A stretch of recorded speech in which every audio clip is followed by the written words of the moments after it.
The odds, Croft Lumber survived amid misplaced displays and construction crews. But the real test comes when this business reopens later this spring. Get ready for the customers to come in and hopefully then make sure the business is going to go. Just it's kind of scary, it really is, because you get a little bigger. We got a little bigger since the storm, and so we got to make it pay off. Through it all, the day of the tornado rarely leaves the thoughts of Crable and his workers, and out of destruction comes progress and growth. It could happen again. No, I think we're always aware of it. I think we'll be a little bit more aware of it now. We did make provisions in the store here, too, that if it would happen again. But I don't know if you'd ever would have a safe place necessarily, but no, you think about it. As you come back, you think about it, because this wouldn't have been here, without the tornado. In this, the toughest year of Hesston's existence, other businesses are rebuilding. And soon, the heart of Hesston, its business district, will once again become whole. Chuck Weber, Eyewitness News, downtown Hesston.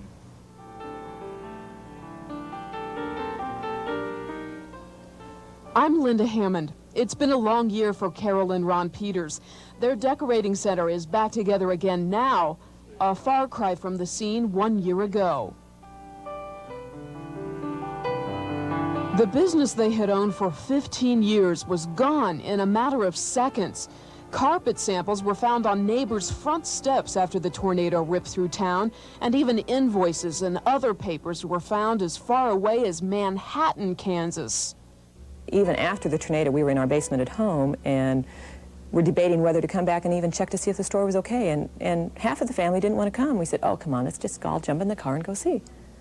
And couldn't believe it when we got over here, because tornadoes don't hit us. I mean, we have sirens, but they don't hit us. But it did. And did a lot of damage. Carol and Ron reopened this decorating store on August 3rd. As you may have guessed, most of their customers were victims of the tornado, people who needed new carpet, new blinds, or new curtains. So as you can imagine, business for this home decorating store was booming. And you hurt for everyone that comes in. The first thing we did was we set up a discount policy and said anybody who's repairing storm damage automatically gets certain discounts, because you're going to give them all of the contractors discounts on wallpaper and paint and on carpet, no matter how small or how large their job, just because we're not out to take advantage of people at that time. They're hurting enough at that time. And we knew what it was like, because we were right in the middle of it, too. The day the tornado hit is still etched in their memories. The Peters say they will never forget it. But even still, sometimes it seems like it never really happened. All of a sudden, I just thought, did it really happen? It's just, sometimes it's like a nightmare. Like if it was just a bad dream. Tomorrow, March 13th, will bring sad thoughts. But there is never a day, they say, that goes by that they don't remember how lucky they are. After all, they have survived the worst tornado in Kansas history.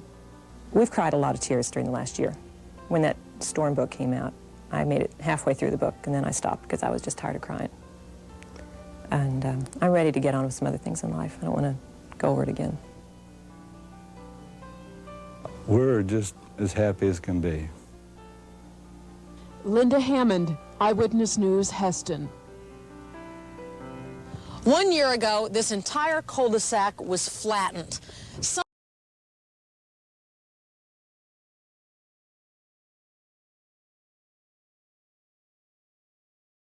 Families chose not to rebuild, but most did. So right now, let's go to Kim Setty with one of the many families who rebuilt not only their homes, but their lives after the tragedy. Here's their story. Eugene, would you believe that the cookie jar came through okay? The twister tore apart Bob and Marcella Diller's house for the past 34 years, and cleaning it up made them set their priorities in a hurry. One thing I'm glad of is we got our family albums out, our pictures of our grandchildren and everything, and our children, and I'm thankful for that, because those are things that can't be replaced. Is that what we sing to you when you go to sleep? Sure. Today, the grandkids themselves visit Grandpa and Grandma Diller in their new home, built on the same foundation of the original. But it's not the same. It wasn't easy. Like I was telling, we kind of had to get used to the new house. It was just like, you know, we were moving into a complete different house. It was the same location. In fact, Marcella kept pictures from the day after the twister all the way up to the completion of the new home in October. You just feel really lonely for your old house, actually. I guess it's partly because of the way it was taken from us. This is just after the tornado hit. This home video was taken just moments after the tornado tore apart Vince and Rachel Martin's home. With no basement, they all huddled in the inner hallway for safety. I'm taking some pictures and getting things. But the Martins decided they didn't want to rebuild their house on the same spot it had been. Instead, they moved their things from the east side of Hesston to the west side and moved into this house. And though they've moved, that night will never be forgotten. Because the tornado was still there and couldn't get out, and the stuff went in my eyes. It's left a lasting lesson with everyone involved. That could have been our last day. Well, any day now, you know, could be the last day. We just don't know. So we want to live each day as though it might be our last. Kim Setty, Eyewitness News, Hesston. In just a couple of minutes, we'll go back to the studio to join Merrill Teller for a look at just how strong those tornadoes were on March 13th. And we'll offer some tips on tornado safety. Stay with us.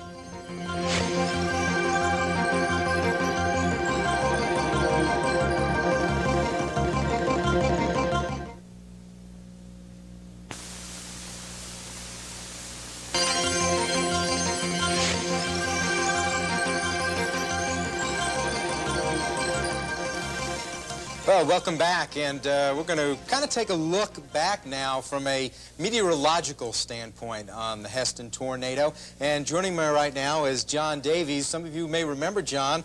He is a meteorologist and used to be on the air here in Wichita and also worked for the Weather Channel for a while, and then decided to come back home and work in the family business in Pratt. That's right. So he handles that. But John is also an avid tornado chaser. That is right, Merrill. I find it very fascinating to get out in the field and see these natural wonders develop. This last year was just an incredible year for tornadoes around the state. How often do you get to go out and do that? Oh, with my business, it's a little difficult to get away sometimes, but I like to try to get out 4 or 5 or 6 times a year if there's severe weather in the area. What was your first clue on March 13th, 1990, that it was time to hit the road? Well, we saw all these towering clouds develop to the south of Pratt, and it looked like to me there was a rather large thunderstorm developing, so I left work about 2 o'clock in the afternoon and took my camera with me, and I followed the thunderstorm for about an hour and a half before it produced the tornado, and I'd say after about an hour of following the thunderstorm, I figured it was going to produce a tornado. But when I saw it actually put down a tornado just to the northeast of Pretty Prairie, I was totally unprepared for what I saw. It was the largest tornado I've ever seen. It was very awesome is the only way to describe that. As we've seen many, many times in a lot of video. And in fact, we have several different pieces of video from several different people who had different perspectives on the storm as it went along. That's right. Where are we starting off here, John? Right here, we're starting off with a video by Bill Hughey of Hesston. He's looking southwest from the west edge of Hesston. The tornado is probably about 4 miles distant at this point. Earlier, near Burton, it had been about a half-mile wide, but here it had narrowed to about 200, maybe 300 yards wide, and it maintained that general width as it approached Hesston. But as we watch, we'll see the tornado get larger. Now, what's interesting about this video is that Mr. Hughey is right in the path of the tornado. The tornado destroyed his house. In fact, there really wasn't anything left of the house above the foundation level. The floor was even gone. You could look down into the basement. And as he was filming this, or videoing it, I guess would be the correct term, he and his wife were discussing whether they should get in the car and drive away to Newton or somewhere or go to the basement. But he and his wife and kids were in the basement. They took a good spot under the stairway and were uninjured, even though their house was totally destroyed. So that was a good way to go. So they knew the right things to do. They knew the right with thing the to storm do. coming. They very definitely They headed did. downstairs. Now, these, I think, are probably familiar to most of our viewers. The sequence that we're going to be looking at next. This was probably the first video that came out from the Hesston portion of the storm. Yes, this was taken by Dean Allison of Hesston. And where we're picking it up, the tornado is actually moving into the west edge of Hesston. We're looking northwest at it from the southeast part of town. And we'll see more debris fly as the tornado moves into the town of Hesston here. In fact, Mr. Hughey's house was probably destroyed just about at this time. Down over at the lower right-hand corner, we can see a water tower. That's the Hesston Manufacturing Corporation water tower. The tornado passes just south of that and just to the north of the downtown area. And here we can see debris really beginning to fly. We can see roofs off of buildings, houses, very large pieces of debris flying. In fact, at the right center, we'll see a cloud come off the ground right there. What that is cement out of a bin. It's powdered cement, several tons of it, that was sucked up into the tornado. The tornado right now is passing through the downtown area, or just to the north of it. Winds in the tornado at this point were rated somewhat over 260 miles per hour, which would give it F5 intensity, according to the National Weather Service. And that's pretty close to as intense as a tornado ever gets. The strongest storms only account for, as I recall, about 2%. That is right. Of all tornadoes. Those are violent tornadoes. Yeah, the most violent. So this was quite... And then later on, it turned into even a more interesting situation with the two storms coming together. But the video is just amazing as we watch the one tornado in the foreground, which is the Hesston tornado. That is right. And it actually gets drawn into the other one, doesn't it? Let's take a look at the video and see what's going on. This video was taken by Olin Harris and courtesy of Ernest Harris, his father, to the north of Newton. Here, the tornado in the foreground, like Merrill said, is the weakening Hesston tornado. And while that Hesston tornado was going through the town of Hesston, another tornado touched down just to the northeast of Hesston. And we can kind of see that other tornado behind the rope-like Hesston tornado that's going northward there. And this is about 3 miles northeast of Hesston. What we're actually seeing is the Hesston tornado roping out very thin here and passing around the north side of the second tornado. And then they actually merge at this point. And there's certainly some indication that the merger of these two tornadoes contributed to a very intense F5 tornado a little bit further on, just to the southeast of Gossel. Okay, the two tornadoes have merged at this point, and now we're going to see a very large funnel form. It looks more like a wall cloud that's kind of plopping down to the ground. Just a huge cloud coming down to the ground. You almost can't tell there's a tornado in there. It's a very interesting video here, and I know a lot of meteorologists are taking a look at this because I think this is the first time this type of event has really been documented like this. But as I was saying, this led to a much stronger tornado just southeast of Gossel that had winds in excess of 300 miles per hour, and that is very rare. And Dr. Fujita has said that it's probably in the top 1/10 of 1%? Something like that. Dr. Ted Fujita of the University of Chicago. That's really astounding. Well, I guess the question that, of course, comes to mind after watching all these spectacular pictures is, what do you do when the next morning comes and it's for your area? And we have a few tornado tips for you to just kind of start to place in your mind. As we found out last year, it can happen anywhere, it can happen anytime. And if you're at your office, you know, in Kansas, tornadoes occur most often between 3 o'clock in the afternoon and 7 o'clock in the evening. And so that means people are going to be home or are going to be at the office very often at those hours. Of course, you want to stay away from windows. That pretty well goes for wherever you are.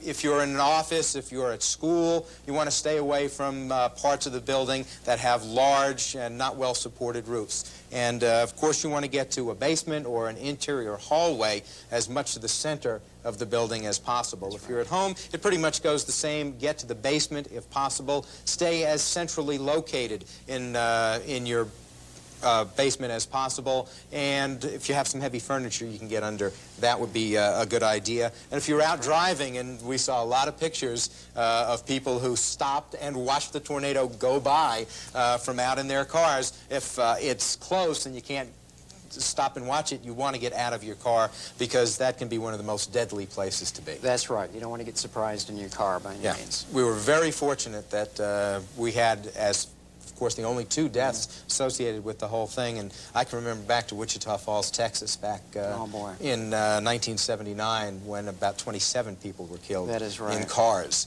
Out of about 42 total. So that certainly is not a very good place to be. Well, I thank John for bringing all that terrific video with pleasure. you. And We keep our fingers crossed that we don't see the same type of day again in this spring of 1991. But we always remember it can happen, and it can happen any day. Roger, back to you. Earlier tonight, we showed you the site where the Mennonite Disaster Service was started in Hesston just over 40 years ago.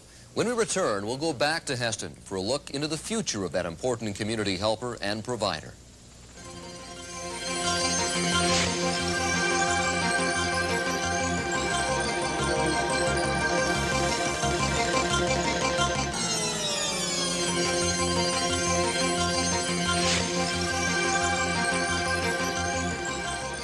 An area of Hesston's downtown that was wiped out by the storm has remained dormant for the past year. But recently, work began on a project to rebuild there. Shelley Hansel tells us about the irony involved in the building project. For the past 365 days, these workers and many like them have been busy rebuilding the shattered lives of many Hesston residents. Nail the other one in all the way up. Catch every stud that it passes. But now they focus their energy toward building a new home base for a group that helped many through the destructive tragedy. This block, which was leveled by the March 13th tornado, will be the site for the new state headquarters of Mennonite Disaster Service. Many say it's only fitting that MDS build their new headquarters in Hesston. After all, that's where the group began more than 40 years ago. Started with a little Sunday school class here in 1950. And went to Wichita with the sandbag, and that's how they got started right here in this town. That's why we wanted it right back here at Hesston. And when I went to see the mayor, he says, we can't let you get out of Hesston. So here we are. The framework of the new building made the perfect backdrop for a special presentation ceremony last week. Officials from Dillon's and Hearth Publishing presented a combined donation of more than $26,000 to Mennonite Disaster Service. MDS volunteers say the money will help them get started in their new location. We want to show Hesston that this building here won't be making money like that feed mill, like the journal office and the restaurant. We'll show you that, but we'll show you love in action.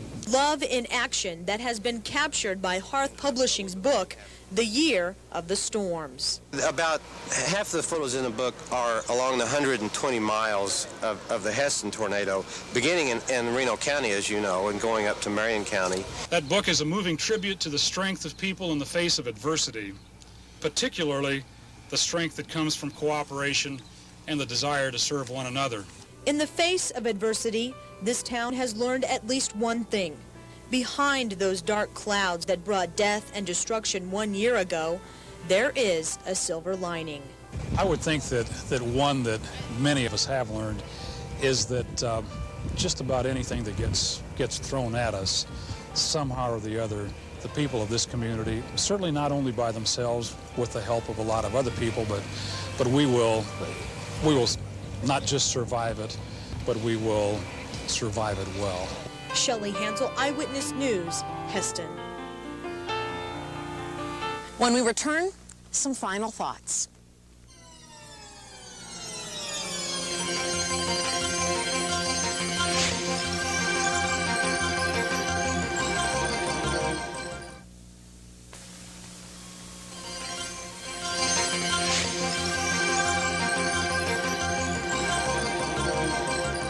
Although we have mainly focused on the community of Hesston in this report, we don't want to in any way diminish the tragedy that befell many others outside the Hesston community.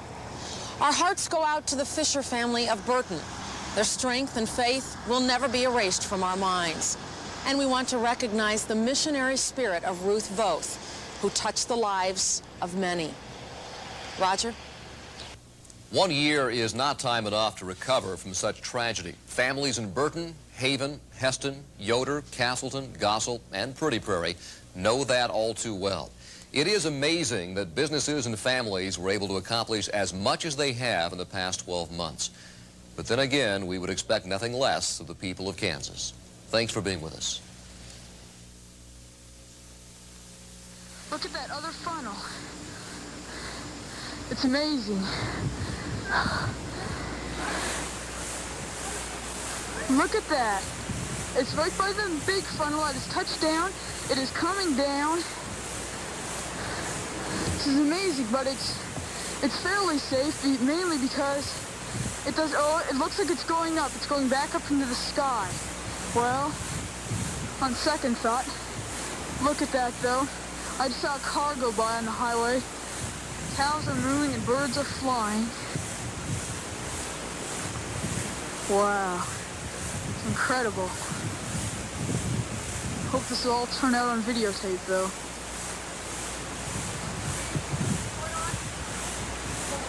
Yeah, record is on, Rachel.